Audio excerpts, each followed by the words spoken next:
सभी दर्शकों को मेरा प्रणाम। आइए सुनते हैं शुक्रवार प्रदोष व्रत कथा। प्रदोष व्रत हर महीने की त्रयोदशी तिथि को पड़ता है। मान्यता के अनुसार इस व्रत को रखने से भगवान शिव की असीम कृपा प्राप्त होती है, जिससे जीवन के सभी दुख दूर होते हैं। दिन के अनुसार प्रदोष व्रत का महत्व अलग अलग होता है। आज शुक्रवार है। कहते हैं शुक्रवार का प्रदोष व्रत रखने से आर्थिक स्थिति मजबूत होती है, साथ ही शुक्र ग्रह से जुड़े दोष दूर हो जाते हैं। इस दिन शाम के समय शुभ मुहूर्त में भगवान शिव की विधि विधान से पूजा करनी चाहिए और साथ ही प्रदोष व्रत की कथा भी जरूर सुननी चाहिए। प्रदोष व्रत की कथा के अनुसार प्राचीन काल में एक नगर में 3 मित्र रहते थे। एक राजकुमार था, दूसरा ब्राह्मण कुमार था, तो तीसरा धनिक पुत्र था। तीनों ही मित्रों का विवाह हो चुका था, लेकिन धनिक पुत्र का गौना अभी बाकी था, जिस कारण से उसकी पत्नी अभी मायके में ही रह रही थी। एक दिन तीनों दोस्त बैठकर स्त्री पे चर्चा कर रहे थे। ब्राह्मण कुमार ने स्त्रियों की तारीफ करते हुए कहा कि नारीहीन घर भूतों का डेरा होता है, जबकि धनिक पुत्र ने ये बात सुनी तो उसने निश्चय किया कि वह अपनी पत्नी को उसके मायके से तुरंत अपने घर ले आएगा। लड़के के माता पिता ने उसे समझाया कि अभी शुक्र डूबे हुए हैं, ऐसे में बहू बेटियों को विदा कराकर लाना अशुभ माना जाता है। लेकिन धनिक पुत्र ने अपने माँ बाप की एक न सुनी और वो अपनी पत्नी के घर पहुँच गया। लड़के के ससुराल वालों ने भी उसे बहुत समझाया कि अभी अपनी पत्नी को ना लेकर जाए, लेकिन उसने अपने सास ससुर की भी ना सुनी और वो जबरदस्ती विदाई करा लाया। दोनों पति पत्नी बैलगाड़ी पे बैठकर निकल गए। रास्ते में उनकी बैलगाड़ी का पहिया निकल गया और एक बैल की टांग भी टूट गई, जिससे दोनों नीचे गिर गए और उन्हें बहुत चोट आई।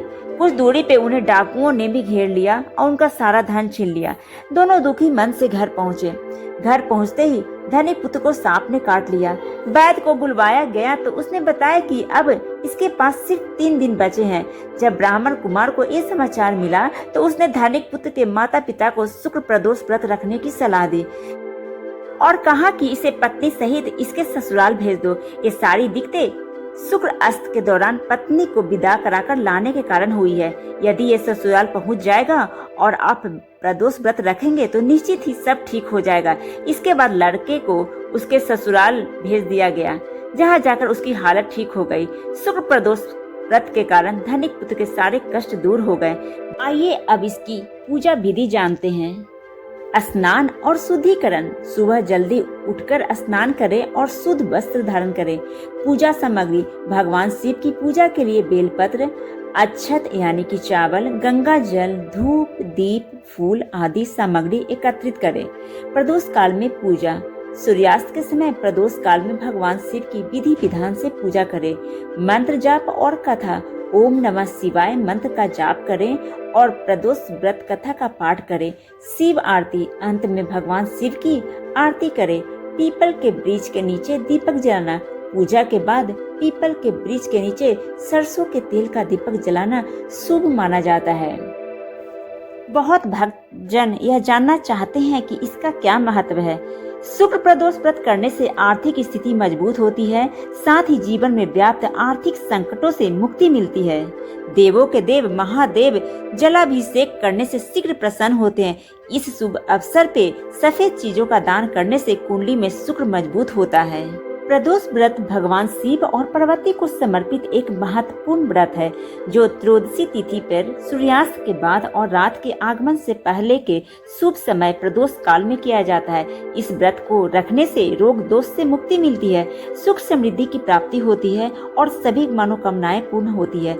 यह व्रत शारीरिक और आत्मिक शुद्धि के साथ साथ मानसिक शांति भी प्रदान करता है और इसका महत्व सप्ताह के विभिन्न दिनों के अनुसार बदलता रहता है। जैसे रविवार को आरोग्य, सोमवार को मनोकामना पूर्ति और शनिवार को पुत्र प्राप्ति के लिए यह व्रत बहुत फलदायी है। यह व्रत मन और आत्मा की शुद्धि करता है और व्यक्ति को धार्मिक जीवन जीने के लिए प्रोत्साहित करता है। यह अतीत के पापों को दूर करने में सहायक होता है। इस व्रत के पालन से जीवन में धन, संपत्ति, सुख, समृद्धि और सफलता मिलती है। पौराणिक कथाओं के अनुसार चंद्रमा को जब मृत्यु तुल्य कष्ट देने वाला क्षय रोग था, तब शिव ने उन्हें त्रयोदशी के दिन पुनर्जीवित किया था।